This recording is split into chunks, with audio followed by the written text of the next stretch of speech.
Olá, então nessa segunda parte do nosso vídeo, a gente até aqui falou sobre a Grécia como sendo uma das que começou, né, uma localidade que começou aí a nos inspirar a respeito de locais de ensino, de aprendizado.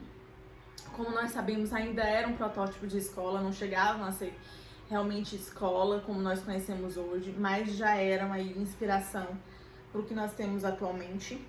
E aí a gente vai lembrar um pouquinho antes na história, falando, por exemplo, sobre os nossos antepassados a respeito do advento da agricultura. Então, os nossos antepassados, eles eram coletores, né? Eram caçadores-coletores. E aí, então a gente vivia do que a gente colhia, do que a gente caçava, certo? E as crianças, elas aprendiam através do brincar, do explorar, certo? Então não havia, no nosso passado, nessa época, essa ideia de existir um professor, um aluno, enfim. Então esse conhecimento era através da exploração, era através do brincar, principalmente relacionado às crianças. E aí, com o advento da agricultura, especificamente, a gente começa a ter aí aqueles que começaram a ter posse de terra. A gente tinha divisões da terra, então aqueles que tinham posse de terra, acumulavam propriedades, eles começaram a ter status, né? Eles começaram a ter poder. Terra, na época da agricultura, era poder, né? E aí a gente tem isso combinando com o feudalismo, certo? A criação de feudos com os senhores feudais, aqueles que detinham o poder, que eram proprietários de terras, e os servos, né? Então, que trabalhavam na terra, né? Que tinham que submeter às ordens do senhor feudal. E aí, o que a gente tinha dentro disso? A gente tinha uma massa de servos, né, em que as crianças, elas também serviam a esses senhores. Então, as crianças, filhos desses servos, também serviam aos senhores feudais. Como é que era a transmissão de conhecimento aí?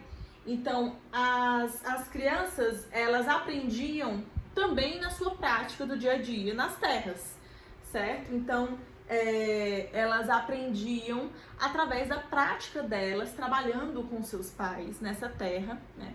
Por serem servos também.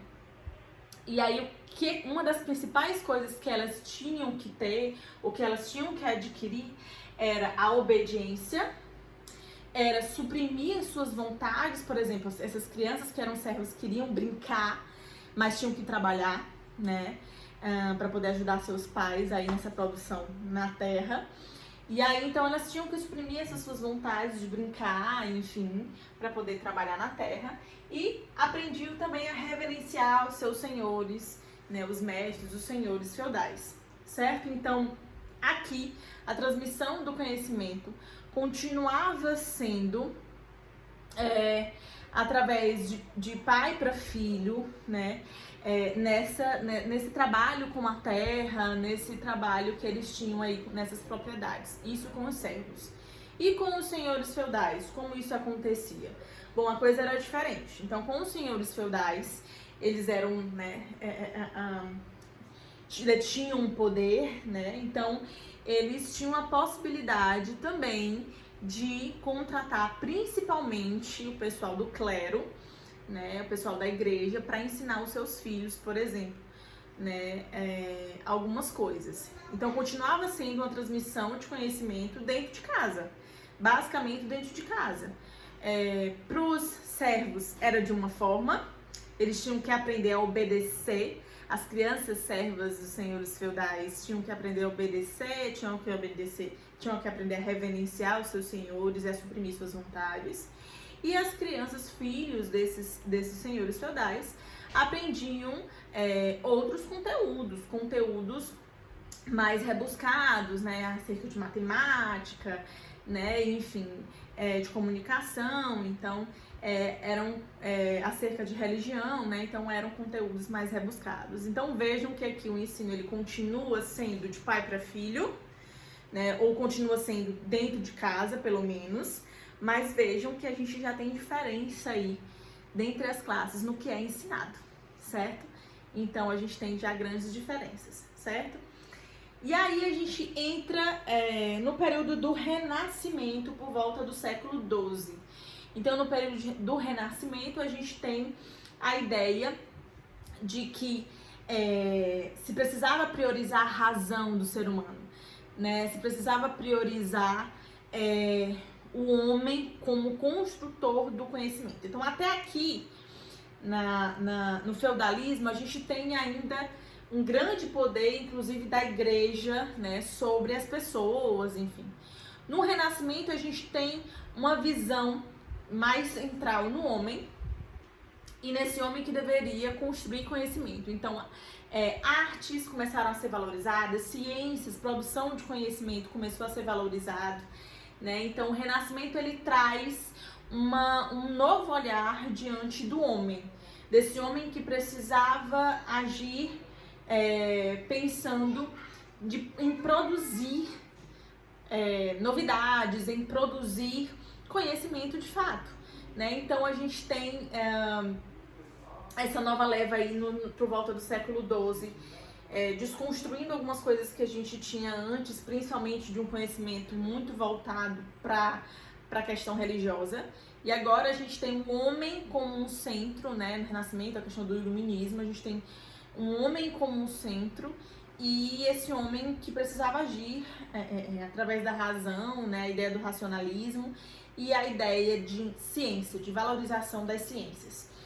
E aí, esse movimento aproximou, né, com a burguesia. Então aqui, o Renascimento, ele dá vazão ao crescimento da indústria e da burguesia. A gente começa a ter a ideia de que não é mais deter propriedades, deter terras que vai ser tão importante, né? A gente começa a ter o desaparecimento do feudalismo e começa a ver a valorização de tecnologia, valorização de, como eu falei para vocês, a partir do momento que a gente começa a valorizar a produção de conhecimento, o racionalismo, o homem ele começa a expandir mais e a pensar, a pesquisar, a produzir mais conhecimento. E aí a gente vem com a ideia do crescimento de indústrias, né, como sendo esse novo momento na história do ser humano. E aí a burguesia começa a ganhar poder e status dentro dessa sociedade. E como eu falei, o feudalismo vai desaparecendo.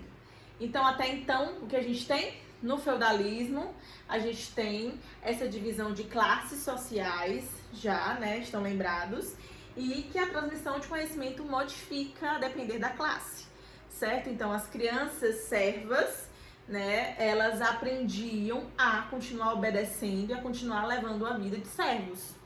E as crianças, filhos dos senhores feudais, aprendiam conteúdos mais rebuscados com o clero, certo?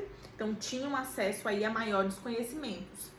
Com o Renascimento, a gente tem a mudança desse processo de feudalismo para o processo que a gente tem do que vai dar origem à Revolução Industrial, enfim.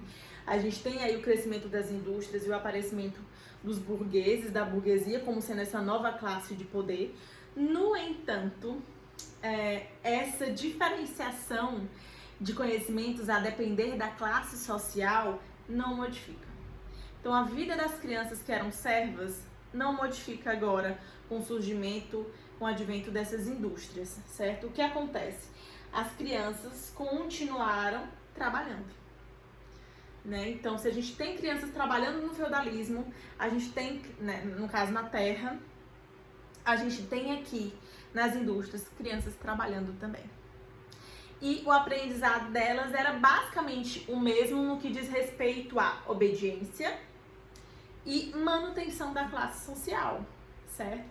Se eu dou muito conhecimento, ou se eu dou muita liberdade pro meu trabalhador ou pro meu servo, né, a depender do momento histórico, para que ele adquira muito conhecimento, ele pode se voltar contra mim.